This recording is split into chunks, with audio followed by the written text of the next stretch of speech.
Hello friends, कैसे हैं आप लोग। अभी मैंने बताया था कि एक्सपेरिमेंट के बाद मैंने ये बताया था कि पैरालाइन के बीच में जो एरिया होता है एक थ्योरम भी है और इसको याद रखना है। बहुत छोटा सा चीज़ है, बस लॉजिकल समझ लेना है। और बाकी क्वेश्चंस आप इस पर जब पढ़ेंगे तो क्वेश्चंस को ध्यान रखना है। अगर फिगर भी आपको होगा, फिगर बनाया हुआ दिया रहेगा और आपको बस रिलेट करना होगा। तो पैरालाइन समझना है। पैरालाइन का रूल समझ लीजिए कि प्रॉपर्टीज उसकी होती क्या है। कि पैरालाइन हम किसको कहते हैं कि दो लाइन जो कभी मीट ना करे। जनरल हम लोग यही पढ़ते हैं। और एक और चीज़ दिमाग में रखना है कि वो पैरेलल के बीच में जो डिस्टेंस होगा वो कहीं पे भी वो एक समान होगा। अगर मान लिया जाए कभी हम दो कॉपी के दो लाइन के बीच की बात करते हैं तो दो लाइन के बीच में क्या होता है कि जब भी जहाँ भी हम दोनों दोनों लाइन के बीच में डिस्टेंस को अगर मेजर करेंगे तो सब एक जैसा समान होगा। अगर 2 सेंटीमीटर है तो अगले वाले स्टेप में भी 2 सेंटीमीटर, अगले वाले स्टेप में भी 2 सेंटीमीटर। मतलब वो दोनों के बीच का जो डिस्टेंस होगा वो कॉन्स्टेंट होगा, वो चेंज नहीं आएगा। तुम समझ लेना है कि वो लाइन कभी मीट नहीं करेगा, और मीट नहीं करेगा तो दोनों पैरेलल लाइन है।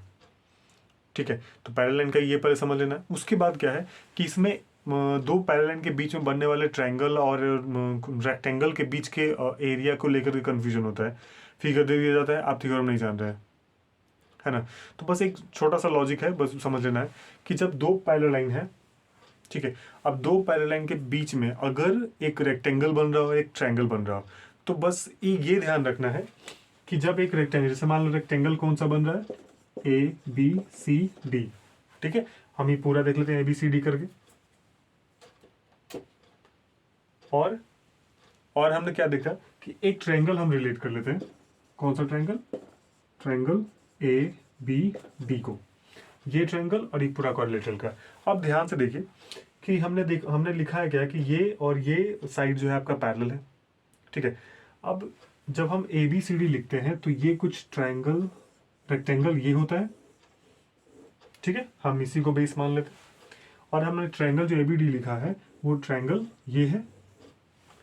इसका मतलब ये है कि दोनों ही रेक्टेंगल हो चाहे ट्रायंगल हो, दोनों के लिए बेस क्या है, नीचे का जो फॉर्मेट है ए बी जो हो गया कॉमन है। ठीक है, तो ये ध्यान रखना है कि दोनों का बेस सेम होना चाहिए या बेस इक्वल होना चाहिए, ये हो गया। और दोनों सेम पैरेलल लाइन के बीच में वैरी करता हो, सेम पैरेलल लाइन के बीच में, पैरेलल के बीच में नहीं, सेम पैरेलल के बीच में। अगर हम रेक्टेंगल की भी बात करें तो ए बी और सी डी पैरेलल लाइन के बीच में करता है। अगर हम यहाँ कंडीशन लिख दें कि ए बी जो है वो पैरेलल है सी डी के, यानी कि फिगर मेरा ये भी ए बी सी डी के बीच में, ए बी और सी डी के पैरेलल के लाइन के बीच में करता है और ये ट्रायंगल भी करता है। और सबसे बड़ा चीज ये है कि ए बी जो साइड है आर कॉमन बेस, ये ध्यान रखना है, ये प्रॉपर्टी जरूर रखना है कि दोनों का कॉमन बेस होना चाहिए और दोनों पैरेलल लाइन के बीच में, सेम पैरेलल लाइन के बीच में वैरी करता हो। ठीक है, तो अब जब ये करता हो तब क्या है कि जब हम लिखेंगे तब area of quadrilateral A B C D, वो जो हो जाएगा क्या हो जाएगा, डबल हो जाएगा किसका, area of triangle A B D के। पहला रूल, अगर दो पैरेलल लाइन के बीच में एक ट्रायंगल बन रहा हो और एक रेक्टेंगल बन रहा हो तो रेक्टेंगल का जो एरिया होगा हमेशा ट्रायंगल के एरिया से डबल होगा। ठीक है, जैसे ही हमने ये बताया कि पूरा ए बी सी डी तुम्हारा क्या है, रेक्टेंगल है या पैरेललोग्राम है, जो भी आप फोर साइडेड क्वाड्रिलेटरल की बात करते हैं, पैरेललोग्राम है ये।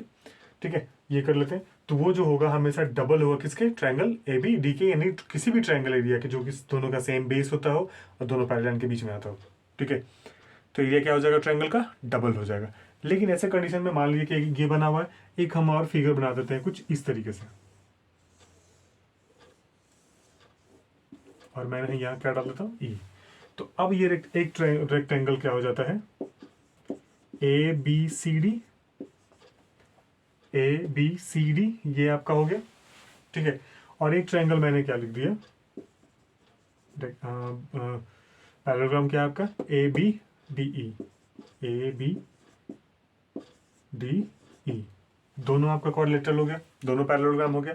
अब क्या करेंगे दोनों, अब एक चीज और ध्यान रखना है कि इसमें भी क्या है दोनों का, अगर हम इस पैरेललोग्राम की बात करें इसी आपका बेस कॉमन है, इधर से ट्रायंगल के पैरेललोग्राम की बात करें तो इसका भी आपका बेस सेम है। यहाँ इसमें भी क्या लिखेंगे, A B is common base, और दोनों पैरेलल सेम पैरेलल के बीच में वैरी करता है। ठीक है, मतलब एक ही चीज़ दिमाग रखना है कि जो भी फिगर है, जो ट्रायंगल हो, रेक्टेंगल हो या पैरेललोग्राम हो, कोई भी पैरेललोग्राम हो, तो अगर सेम पैरेलल के बीच में आ रहा हो, दो पैरेलल दिया हो, दोनों पैरेलल के बीच में एक ट्रायंगल बन रहा हो, एक रेक्टेंगल बन रहा हो या क्वाड्रिलेटरल बन रहा हो, तो क्वाड्रिलेटरल का जो एरिया होगा वो ट्रायंगल के एरिया से डबल होगा। ठीक है, पहला कंडीशन। अगर दूसरे कंडीशन में ये आता है कि अगर दो क्वाड्रिलेटरल बन रहा हो और दोनों सेम पैरेलल और सेम बेस पे हो, तो दोनों क्वाड्रिलेटरल का एरिया क्या होगा? इक्वल होगा। दूसरा क्या यहां लिखेंगे? Area of quadrilateral A B C D equals to area of quadrilateral A B D sorry. तो अगर दोनों कंडीशन में अगर देखा जाए तो क्या हमने देखा कि अगर दोनों क्वाड्रिलेटरल बन रहा हो और दोनों सेम बेस हो और सेम पैरेलल के बीच में वैरी करता हो, तो दोनों क्या हो जाएगा? दोनों का एरिया इक्वल हो जाएगा। ठीक है। अब एक और चीज़ है कि अगर ये तो क्वाड्रिलेटरल की बात था, अगर दोनों ट्रायंगल हो, तो अगर दो ट्रायंगल ही हो, अगर जैसे यहाँ पे एक ट्रायंगल बन रहा, एक और ट्रायंगल यहाँ बना देते हैं इस तरीके से, दोनों का बेस सेम करके कुछ इस तरीके से। मान लीजिए कि एक ट्रायंगल ये बना देते हैं और एक ट्रायंगल ये बना देते हैं। तो यहाँ पे हम थर्ड में लिखेंगे, एक ट्रायंगल कौन सा है? ए बी डी में। तो यहाँ पे area of triangle A B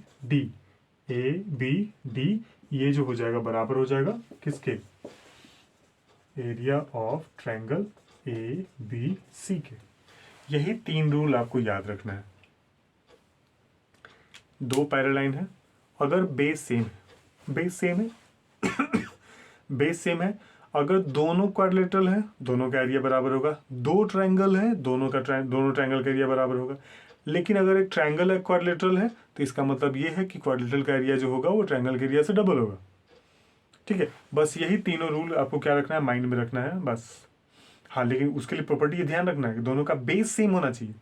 दोनों की लेंथ अगर ज़्यादा होती है, मान लो कि अगर यही चीज़ होता, लेंथ यहाँ से इंक्रीज होता, यहाँ आके अगर मीट करता, ये वाला पोर्शन आकर के यहाँ से मीट करता, तो हम नहीं लेते, वो मेरा क्या हो जाता है? गड़बड़ हो जाता है, तो हम उसको कैलकुलेट नहीं कर सकते। ठीक है, तो आपको क्या ध्यान रखना है? दोनों का बेस सेम हो और दोनों एक ही पैरेलल के बीच में, मतलब एक पेयर, ये और ये जैसे पैरेलल कैसे था, इस तरीके से एक ही पेयर के बीच में क्या करता है? वो वैरी कर रहा हो। ये चीज़ का ध्यान रखना है।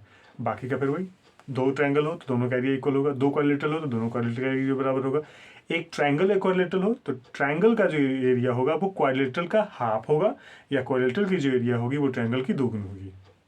बस इतना ही याद रखना है इसका। ठीक है, तो ये लोग जनरली भूल जाते हैं, इससे रिलेटेड एक क्वेश्चन आता है तो मिस माइंड हो जाते हैं, क्या करें कैसे करें। तो ये बस थ्योरम है, बस देख लीजिएगा, क्लियर हो जाएगा। इसमें कुछ ज़्यादा बनाने की ज़रूरत नहीं है। ऐसे कुछ फिगर होगा, 9th क्लासेस में भी है इस चीज़ का, तो आप अब प्रैक्टिस कर सकते हैं, प्रैक्टिस कीजिएगा, क्लियर हो जाएगा। बस आप देख भी लिया तो मेरी सब थ्योरी याद रहेगा तो आप बना सकते हैं।